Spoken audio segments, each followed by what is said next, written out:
Bonjour à toutes et à tous et bienvenue dans notre édition hebdomadaire du 3 questions 1.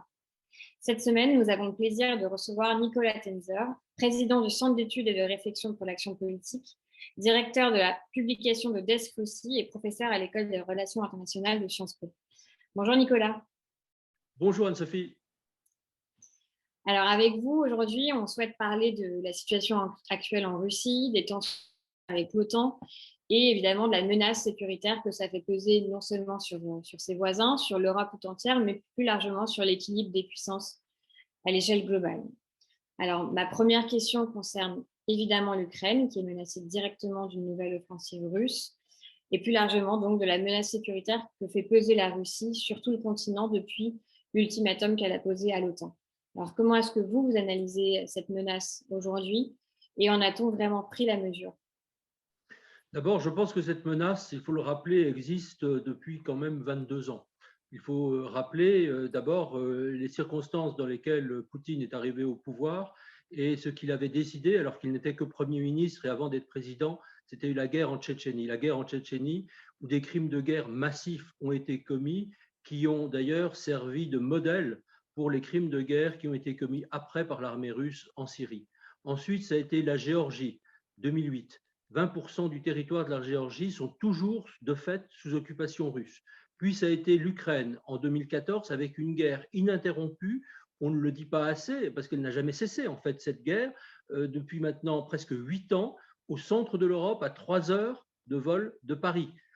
Ça a été ensuite, j'y faisais allusion, les crimes de guerre massifs en Syrie, et je rappelle que rien que la Russie, je ne parle même pas de Bachar el-Assad, évidemment, qui est le pire criminel contre l'humanité du XXIe siècle, mais que la Russie de Poutine a tué plus de civils syriens que même l'État islamique.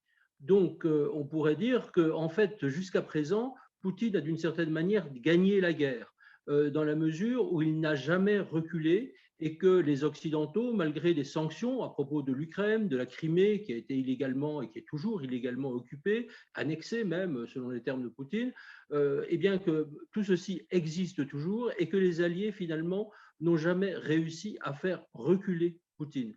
Donc, pour l'instant, cette menace sécuritaire que vous évoquiez, finalement, elle existe déjà et on s'aperçoit que les Occidentaux ont toujours été faibles. On sait notamment que les discussions, les négociations, soi-disant avec la Russie de Poutine, en raison même de la nature de son régime, n'ont jamais rien donné. Donc cette menace, elle existe. Est-ce qu'on va aller ou non vers une nouvelle guerre chaude en Ukraine, sachant encore une fois que cette guerre existe, et on aurait tort de parler d'invasion à nouveau de l'Ukraine, parce qu'elle est déjà envahie. Des parties du Donbass, la région de Lugansk et de Donetsk sont toujours occupées. Est-ce qu'on va aller vers une guerre chaude? Personne aujourd'hui n'en sait rien, mais il est clair que Poutine veut utiliser cette arme pour faire pression sur les Occidentaux, et malheureusement, on a l'impression que les Occidentaux, les États-Unis pour une part, une partie de l'Europe, tombent en quelque sorte dans le panneau. Merci beaucoup, Nicolas. Alors, notre deuxième question, elle concerne cette double dissolution de l'ONG Memorial qui a été opérée par le gouvernement russe la semaine dernière. Après avoir banni d'abord la maison mère Memorial International, la justice russe a ordonné la fermeture de l'organisme qui recense les violations des droits de l'homme dans la Russie d'aujourd'hui. Et les réactions internationales ont été marquées quand même par un silence assez assourdissant.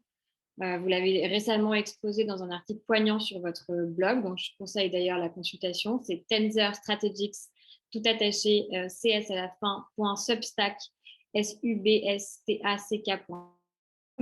Alors, est-ce que vous pouvez dire à notre audience ce que cet événement signifie non seulement pour la Russie, mais aussi pour nous tous? Je crois que c'est tout simplement comme si aujourd'hui on fermait les archives d'Arolsen en Allemagne ou celles de Ludwigsburg, les unes qui retracent toutes les victimes de la Shoah, les autres qui tiennent un registre complet des bourreaux des crimes commis par les nazis. C'est comme si on fermait aujourd'hui, ici en France, le mémorial de la Shoah ou le Holocaust Museum à Washington ou le Auschwitz Museum et Mémorial à Auschwitz. C'est-à-dire que Poutine entend tout simplement raser de l'histoire des crimes contre l'humanité massifs qui ont été commis à l'époque de Staline. Il ne veut plus entendre parler des victimes, il ne veut plus entendre parler des bourreaux, tout simplement pour une simple raison, c'est que pour lui, il y a une continuité de l'histoire finalement entre les stars, la période stalinienne, la période communiste en général et son propre régime. En fait, cette continuité de Poutine, c'est une continuité dans le crime. Continuité dans le crime entre les crimes passés et les crimes qu'il commet aujourd'hui. Donc il ne veut pas en entendre parler, il veut en quelque sorte les laver, il veut bannir ces crimes de l'histoire commune. Or, il faut le rappeler, les crimes du stalinisme, de même que les crimes de la Shoah, de même que le génocide arménien, de même que le génocide rwandais, etc., font partie de l'histoire universelle, de la conscience universelle. C'est-à-dire que si on commence à vouloir détruire de la mémoire collective, empêcher qu'on parle, et d'ailleurs persécuter, et ça c'est depuis longtemps, tous ceux qui parlent de ces crimes. On sait que quasiment en même temps que la dissolution de Mémorial, vous aviez un historien connu, Yuri Dmitriev, qui a été condamné avec des accusations complètement fantaisistes à de nouvelles peines de prison. Tout simplement, c'est ça qui se passe actuellement, c'est-à-dire c'est une répression massive, répression contre l'histoire, mais aussi répression contre tous ceux qui dénoncent les crimes du présent. Et donc ça, c'est une question vraiment de conscience universelle, et vous avez raison de le rappeler, je trouve que les réactions en Europe, aux États-Unis et ailleurs n'ont pas été assez fortes, parce qu'il s'agit véritablement d'une destruction et d'une atteinte au patrimoine commun de l'humanité, qui est cette conscience des crimes massifs qui ont été commis. Merci beaucoup, Nicolas.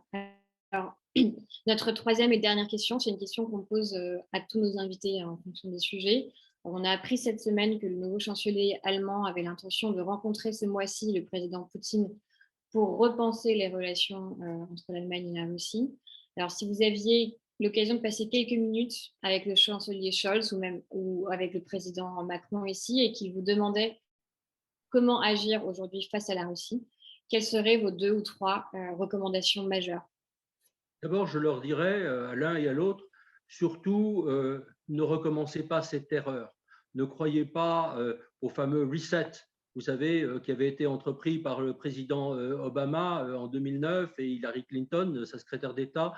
On sait que ça ne donne rien, mais plus que cela, cela affaiblit l'Europe.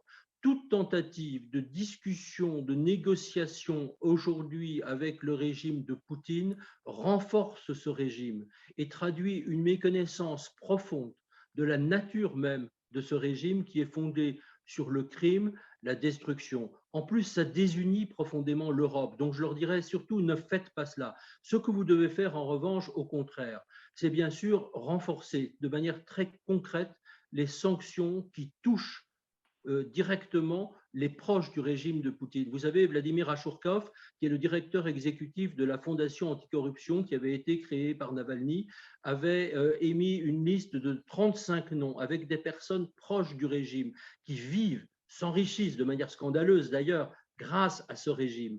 Et si ces personnes voient leur avoir gelé en Europe, aux États-Unis, au Canada, au Royaume-Uni et ailleurs, et qu'ils ne sont interdits de voyage, non seulement eux, mais également leurs familles qui parfois étudient ailleurs ou profitent de belles villégiatures sur la côte d'Azur, au Royaume-Uni, près de Kensington, etc., étaient privés de déplacement, peut-être qu'ils comprendraient qu'ils n'ont plus intérêt à nourrir, à renforcer ce régime. Ça, c'est la première chose. Deuxièmement, je crois qu'il faut être beaucoup plus actif pour soutenir les pays démocratiques et libres. Je pense en particulier à l'Ukraine, et bien sûr, on pense aussi à l'opposition, au Bélarus, qui luttent contre les dictatures qui sont soutenues par ce régime.